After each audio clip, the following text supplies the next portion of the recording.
Welcome to Your Number Man, where we share financial strategies, business insights, and inspiring stories to help you navigate a successful business.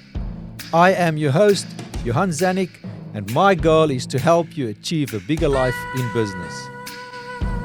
Well, today we're going to have a great discussion. I've got two very clever IT gurus in the studio with us. We're going to talk about AI, the advantages, the risks, the impacts on small business, and obviously it's all going to come back to finance and how it's going to help to make your business better. Now, I said AI. Now, AI is not like I thought when I was still living in South Africa next to a dairy farm. I thought it was artificial insemination. It is artificial intelligence, which we're going to talk about. Now, Raff and Brett will probably give them their version of what is real artificial intelligence, but we're going to get to that.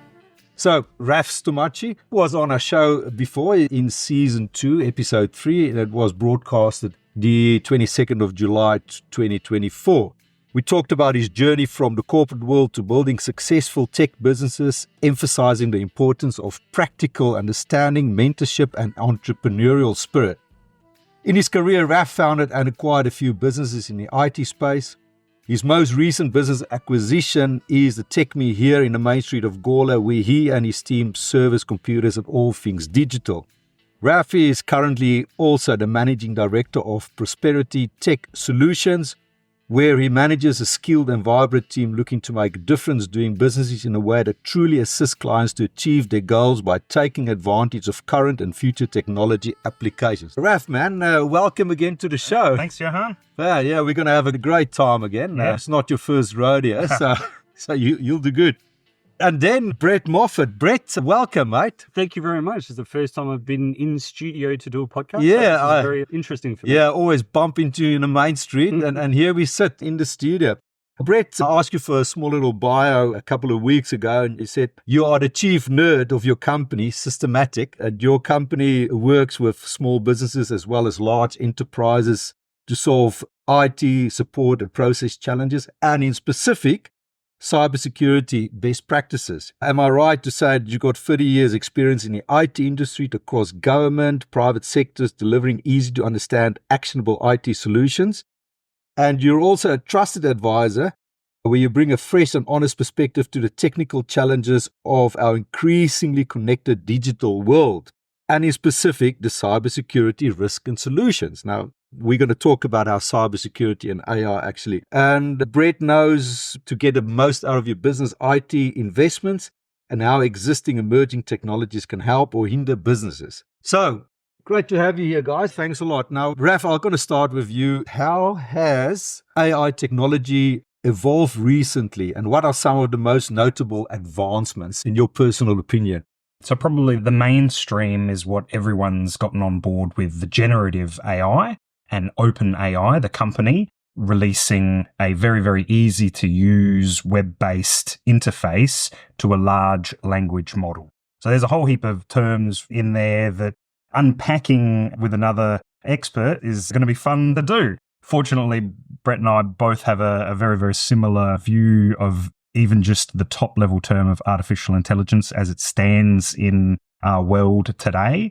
And that really, it's not a very good scientific word for the explanation of what people are using in 2024. But I made the comment before that from a marketing perspective, calling it artificial intelligence is great because everyone thinks that we're in the future and that we're going to have machines that think for themselves. But yeah, Brett and I will talk about some of the defining words, what's important to understand of what's going on at the moment, and what will happen in the future, but that could be many generations away. Who knows? Brett, so in your view, what is generative AI? Yeah, so the ability to actually give it a command, give it a prompt, they call it, to actually generate some sort of level of content. Really, at the end of the day, it's not actually creating anything brand new out of whole cloth. It's only learning from a data set that it's been given. So you give it all the works of Shakespeare, ask it a question, and it's going to take that and then using some models, actually come up with another piece of text or maybe an image or something along those lines. So it's only as good as the data that goes into it. Yeah, bullshit in, bullshit out. Correct. And the rule set that it's been compiled with. And again, this idea of generative AI, it's not thinking to make up this stuff in the way that it's doing itself. The program or the model has been defined, and really, when you would break it down, you would find a clear rule set of how it's reconstructing the information that it's been fed. It's not even just taking the BS in, it's what level of processing the large language model that you're using has over that data. And that's again, an interesting thing to reflect on and truly understand that it's not thinking to create this data. It's still behaving under a rule that a human wrote. Okay. So for instance, if I was back in my heyday in the 20s and I want to write a poem for a girlfriend, I don't know, her name is Susie and she likes milkshakes and she likes going into a farm and ride on a horse, then I'll prompt ChatGPT and they'll spit out a poem for me and I'll take it to Susie. Hey, Susie, look what I wrote you. And that poem, the way that it's going to rhyme, the extra words that are used, that all comes from a definition that someone had to program. And actually, I guess while I'm on that point, there's a discussion about the unconscious bias of AI. And again, when we hear that term in relation to the world around us as it stands at the moment, an AI's unconscious bias is based on the programmer that created the rule set and what their thoughts of an efficient or productive rule set was. And that's not always going to match with everyone in the world. It's also the data that goes into it. So Microsoft famously had a chatbot that it was trying to create under AI, and they trained it on social media. So they let it go on Twitter and they let it go on Instagram and Facebook and so forth, and then let it out into the world for people to be able to chat with it. Yeah. And within 2 hours, they had to shut it down because it had become blatantly racist because it looked at all the comments out there that got the most reactions and went, this is getting the most reactions, therefore I have to go this way. So again, the data set really comes down to, as you said, bullshit in, bullshit out. Yeah. And who's giving the data? Yeah. It's a bit like history, and history is written by the conquerors. Right. Yes. And talking about history, I think just to set a tone a little bit for today's discussion, AI is not a new thing. The idea of AI is not a new thing. It's not a new thing. No. And AI actually played a very big part in our life today. And I know a lot of people out there probably seen the movie, what was it, 5-6 years ago, The Imitation Game. That was 10 years ago 10 years ago. 10 years ago. 2014 it came out. Wow, that's amazing. It talks about the life of Alan Turing, who then created the business. But you perhaps studied Alan Turing a bit more than me, Brett. Yeah. And a lot of people reckon because of the machine that he invented or made, it's to decipher the Enigma German code. Am I right? Yeah. And that basically shaved about 3 or 4 years from the war, and he probably prevented deaths of about 14 million people. Yeah. So a totally different world today if it wasn't for that machine that he created.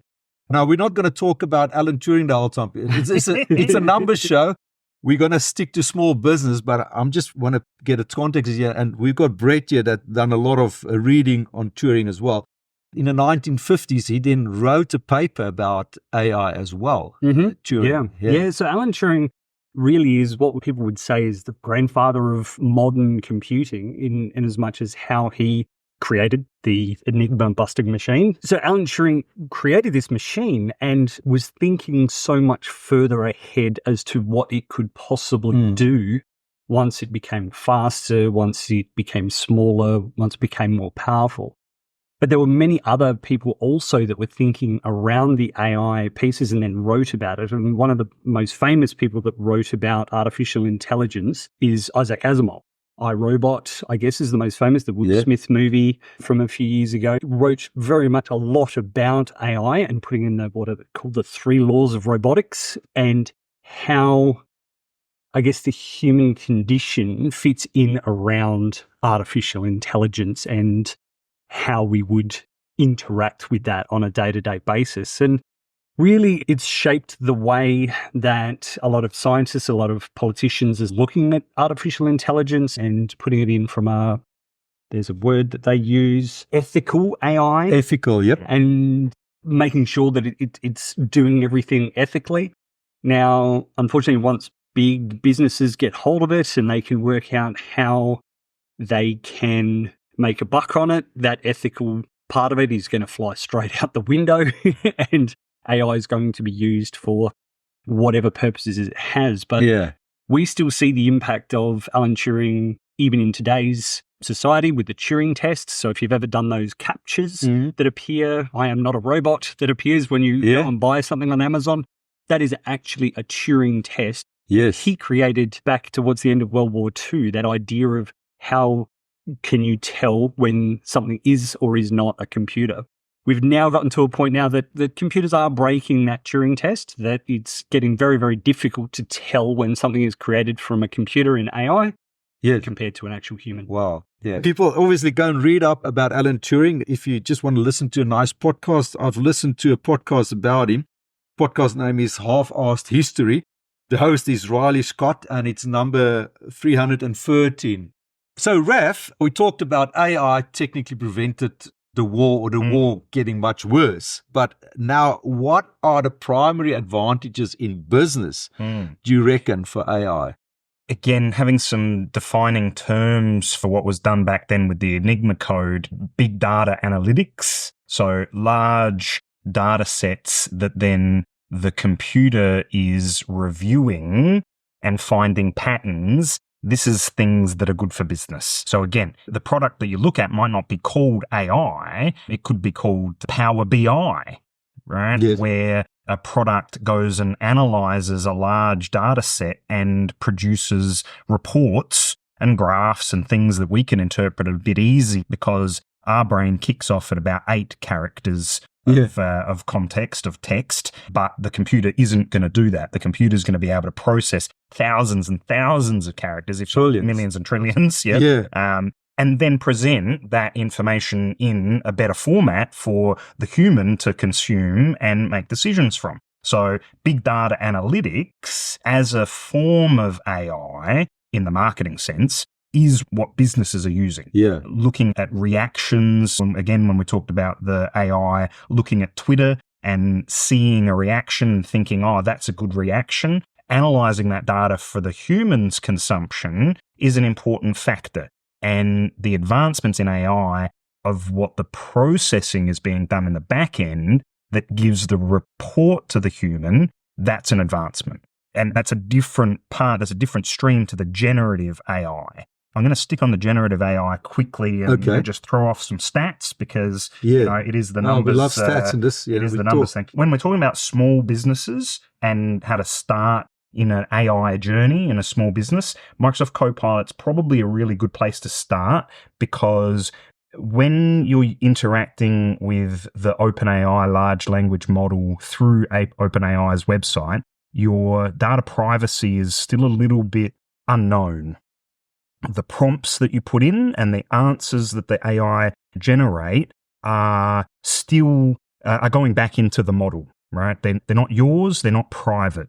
Whereas Microsoft's Copilot uses the OpenAI large language model, but segregates the data that you put in and the data that it spits out in relation to the data that you put in and keeps it private, at least to your organization. Now, you need a security professional like Brett review your internal security processes because there's another whole conversation about that inside an organization. But at least using Copilot keeps your information inside your Microsoft tenant, inside your organization. So on Microsoft Copilot and some numbers, early access participants to the Microsoft Copilot release talked about finishing tasks that 73% of the participants could finish tasks quicker. 4% could spend less time on email, reviewing email. Finding documents, 75% responded that they saved time in finding documents. 85% of the respondents said that they could get the first draft of a document or email quicker, like a good first draft quicker. And 84% found that they'd found it easier to take action after a meeting. Now, the 84% found it easier to take action after a meeting is probably one of the easiest things that small businesses can take advantage of. And Brett alluded to it earlier in our conversations. So Microsoft Teams will record a Teams meeting or chat or conversation and come up with a summary in-text form of the meeting with who said what, and even interpreting their tone. So it will tell you whether it was an aggressive tone or a relaxed tone through the meeting, and actually come up with action items. So dot points after a meeting has been recorded, dot points in Teams of these are the action items that were presented through the meeting. Now, I had the pleasure of listening to, and I've forgotten her name, but the head of Microsoft in Australia a few months ago talked about her experience at a not-for-profit organisation that she was on the board for, and they were doing a Teams meeting, and she put her hand up and said, "Oh yeah, I'm fine doing the minutes." In her head thinking that, I've got this sorted because Teams will just record the meeting and I'll be able to take the summary out of Microsoft Teams, because in the meetings that she was having internally with her staff at Microsoft, she was, I'll do the minutes, no problem. 45 to an hour meeting ended, and she was looking in Teams for the summary and realized that she didn't have the license in the not-for-profit organization's Microsoft tenant to be able to do the summary. So he ended up having to do the meeting minutes by hand. It took her 2 days. Yeah, which she was really disappointed about and sucked up more of her time. And then immediately got the organisation onto the Microsoft not-for-profit grant scheme to then be able to take advantage of reduced licensing costs and get Copilot in that organisation, that not-for-profit organisation that she was a part of, so that she didn't have to do the minutes by hand in the future. So even that, again, the definition of its artificial intelligence, we're not saying that that's an artificial intelligence that has sat in on the meeting and processed it via its own thoughts. It's come from a rule set. It's done a transcription, which even just transcription from speech to text is outstanding in its ability in 2024 to reduce humans' time in relating a message. And some of us are lucky enough to have voice to speech on our mobile phones. So messages that are left on our mobile phone, it's a form of artificial intelligence that's taking that voicemail and creating it to text. But yeah, that's Microsoft Copilot and some numbers that are important for small business, but really want to hit home about that difference between OpenAI's ChatGPT infrastructure, that even if you're paying the subscription, not keeping that information that it's generating for you or the information that you're uploading truly private. You're contributing to the model by the information that you're putting in and the answers that you get out. And even some large organizations miss the mark from their security. And again, Brett might know some of those specific scenarios. So when you talk about the ChatGPT, I don't know, it's probably the new Google, isn't it? Yeah, and that's actually an interesting point. The new Google, yes. Instead of just putting in a search and reviewing search results and creating that information in our own mind for what the answer to the search was, the generative AI will make it up, compiling from maybe real content. But the other issue is that it is making some of it up. Yeah. So Microsoft Copilot is absolutely brilliant. I use it exactly like Raff said, with taking minutes in notes and so forth. But I was getting it to do some coding for me the other day, and I was doing some work with some automation, and I asked it to do some stuff, and it went, yep, not a problem. And it created this particular formula for me and threw it into Microsoft Excel. Except that formula just doesn't exist. It just made it up whole cloth. Did not work, did not function, had absolutely no way of doing it because it had some sort of idea as to what I was doing. It's looked at some of the types of code that has been created before, and it sounds something like this, but it just didn't exist at all. So we're still at that early stage of generative AI making stuff up. Because it's not truly intelligent, it doesn't have the capacity to test the result either. Correct. Which again is truly understanding the limitation and talking through a limitation like that. Why would we expect the machine to get it right? Because how could it have tested? It doesn't have access to Excel, the program itself, to be able to put the equation in and get an answer and double check the answer. That's still on the human to review the content. Well, I've done it myself last week. I was just doing a bit of a case study, and I went into ChatGPT and I say, all right, I've got a client, I've got company X. I'm not talking about Twitter. I've got company XYZ.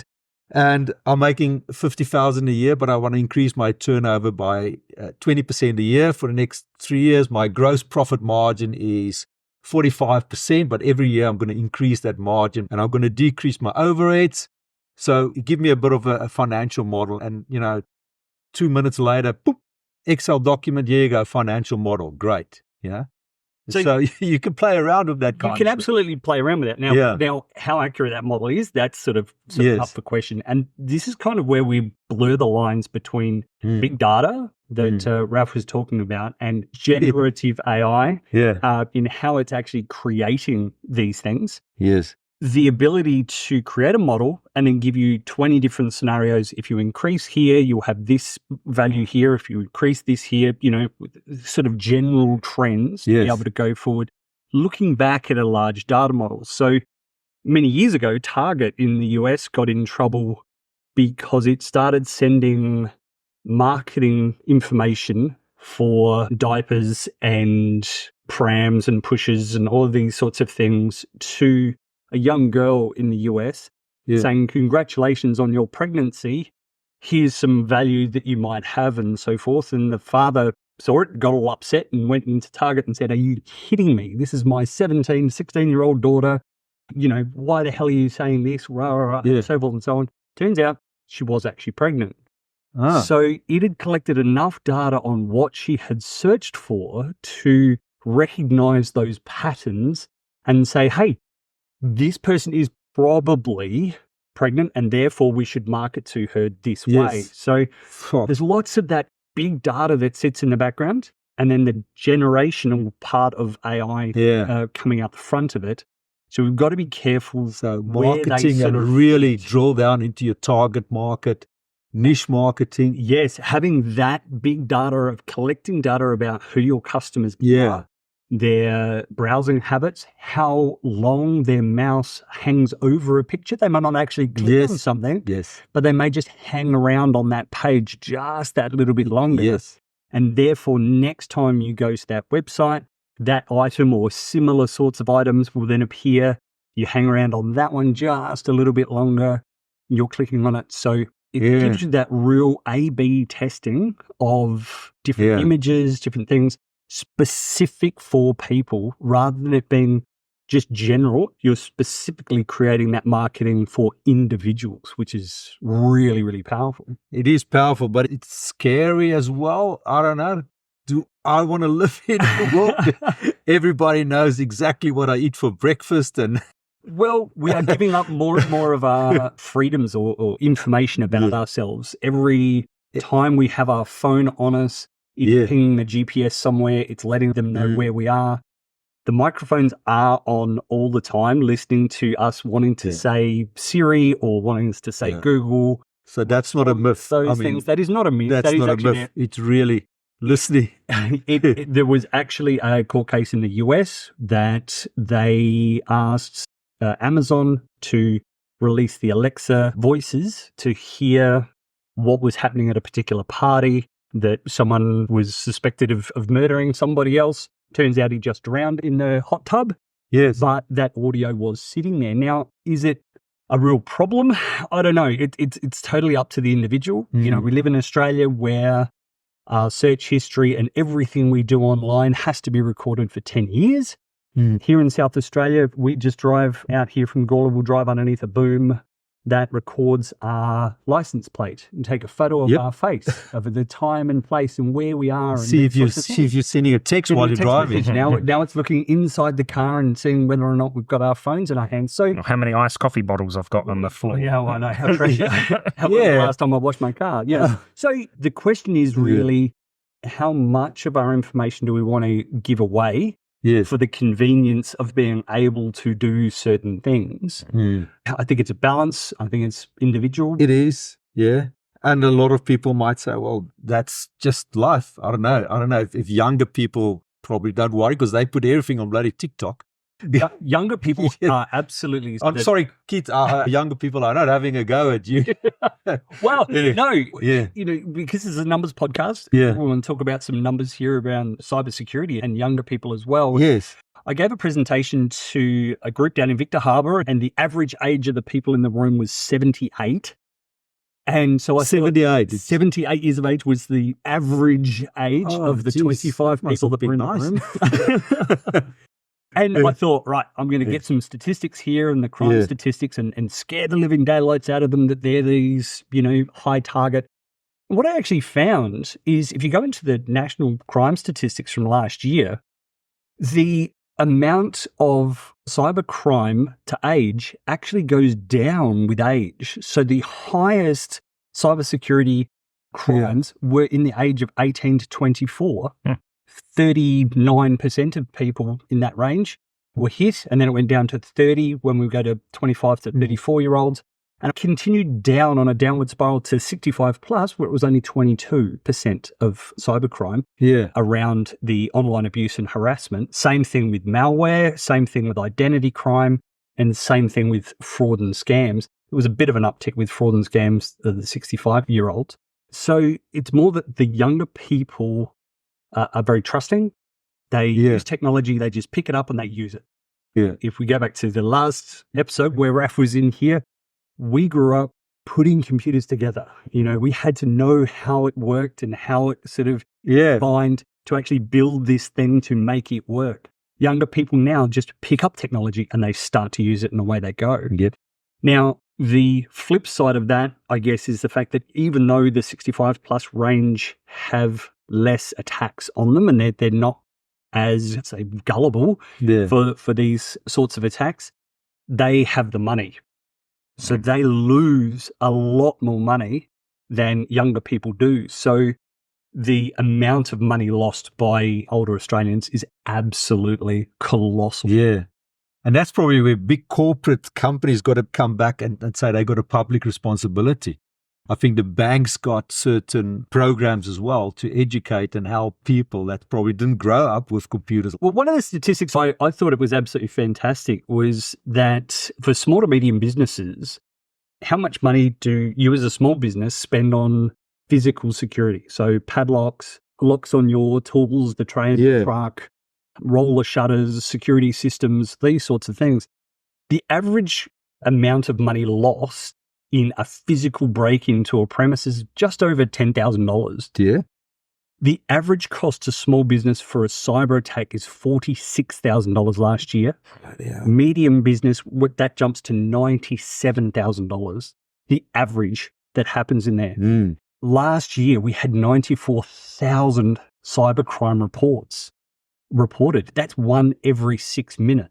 94,000 cybersecurity crime reports to the ACSC. Now, they're the ones that are reported. Now, there's some guess there that it's somewhere between 4% and 40% of actual crime that is being reported. So we are talking a huge target.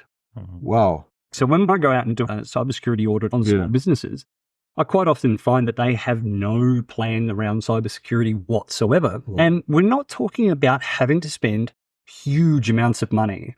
The Australian Cybersecurity Centre, or ACSC, have 8 key factors. They call them the essential 8 for people to implement to make them relatively secure. That will wipe out about 95% of attacks that actually exist out there. And with AI becoming more prevalent, not only do the good guys have it to create business, but the bad guys have it as well to be able to start to impact us. So the cost of not doing something is quite significant. I know of businesses that have had to just close up shop and walk away because the attack was absolutely huge. Wow. Yeah, definitely get in touch with Brett if you're worried about that. I'm just going to move over to another major concern I got, and a lot of other people have as well. And we're talking about job losses. People are worried everybody's going to lose their job because of AI. Look, I think if we were really drilling down, data around the Productivity Commission from a couple of years ago, people in Australia aren't getting more productive, haven't been over the last 10 years, being more productive in work. So I think that this first slew of AI integrations, or I like the term augmentation, so augmented AI. It's becoming part of assisting the human in their work, augmenting their skill set or attaching more capability. So that additional AI or augmented AI is only going to serve to make people's jobs more efficient or make the human doing the work more efficient. And we've got a little bit of ground to catch up over the last 10 years in that efficiency gain. I don't think anyone's going to lose their job. You might have a marketing department that can generate more content because of generative AI. You still need the marketing department. Their ability to have the content created in a faster fashion should just mean that they can do more with less, right? Now, okay, well, that actually means I can have a 0.6 FTE instead of a full FTE, and maybe that'll happen, but we've got a lot of people who are looking to go to 4-day work weeks anyway. Yeah. And the vision of the future of everyone's leisure time increasing. Be more productive, make more money, spend more time fishing or whatever you like. And we would hope that's a shared outcome for workers and owners or employers. Yeah, there's always going to be that risk that the employer just cuts wages and gets that productivity. But from a macro perspective, I think that it would still be a positive in driving the output. Yeah. And we do have to make sure we've got silver lining glasses on. And I think I made the comment before, not utilizing the artificial intelligence technologies is what's going to be damaging to a business. Business owners always need to be nimble, always need to be looking at the next avenue of their business and staying relevant. And I think one of your recent podcasts was talking about Blockbuster and, missing the mark on Netflix and that idea that, we've got a great business model. Yeah, but what does it look like in 5 more years? Yes. Am I keeping up with the competition and consumer? And again, I think, we're always looking to increase our size and impact. And that's what AI is going to do really well for businesses, is allow us to be more impactful with similar amount of resource, which should lead to more productivity. Raff, seeing that you brought it up, use AI in my small business, better my productivity, my key performance indicators, my gross profit margin. Really look, each dollar that I put into my business has got to add value. I want to put $1 in and I want to see $1.01 at least coming back that dollar. Yeah. So defining overarching rule, I guess, is around automation, because AI in and of itself, there's nothing that it directly does.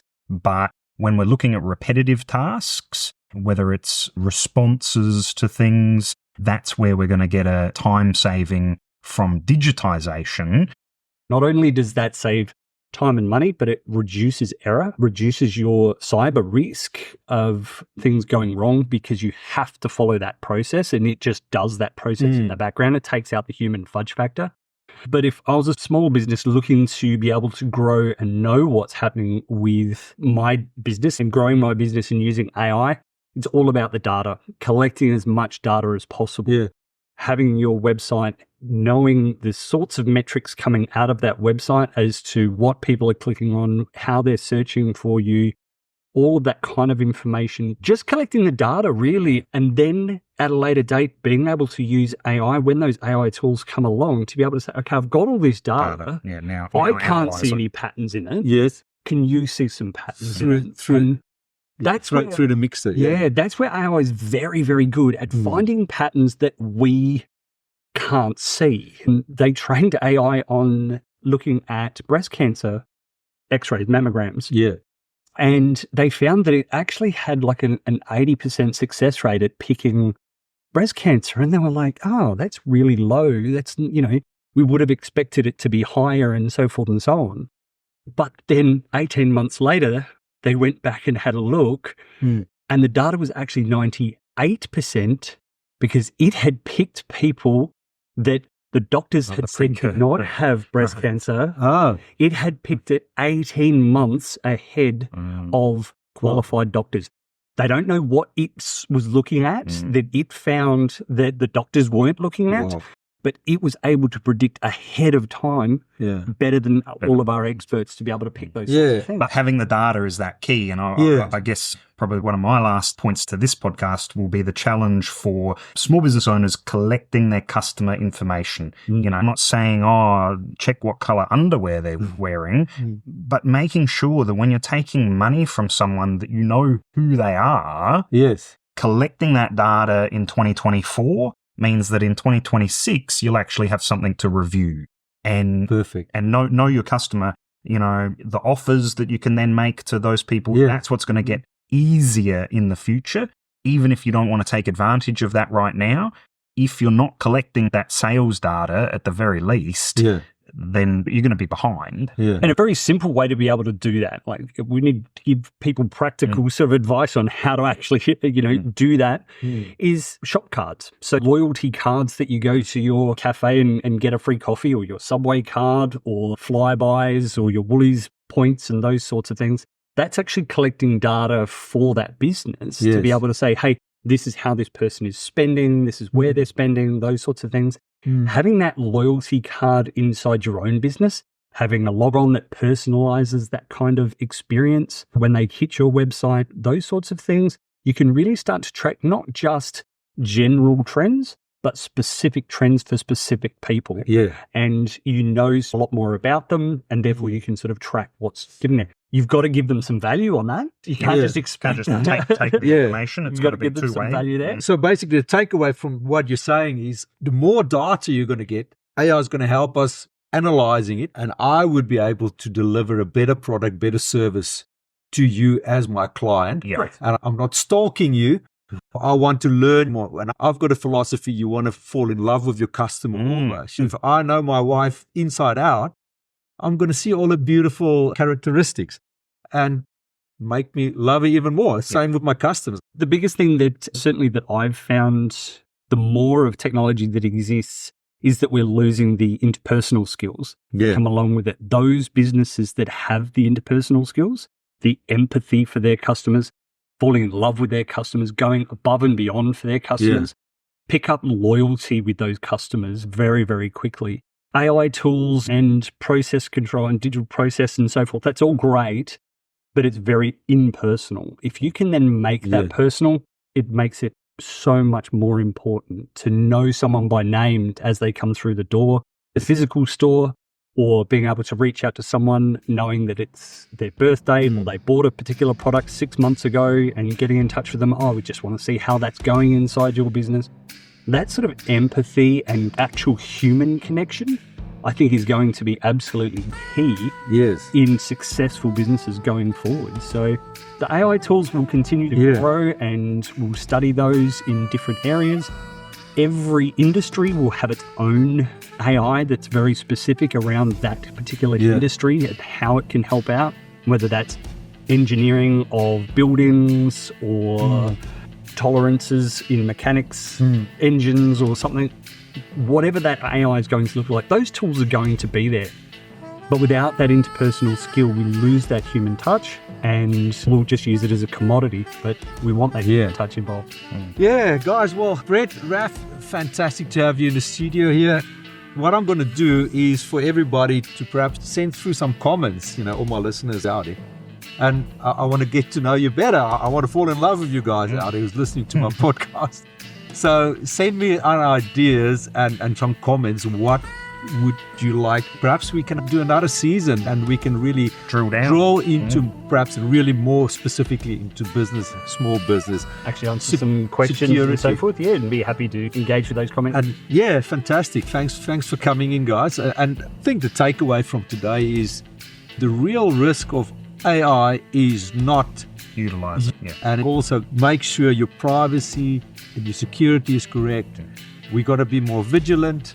Okay, that's it. Thanks, guys. Thanks, Johan. Thanks. Thank you. I think we've rocked the boat. We're going to get some comments. All right, everybody. Thanks a lot. And this is me signing off as your number man. Cheers. Bye.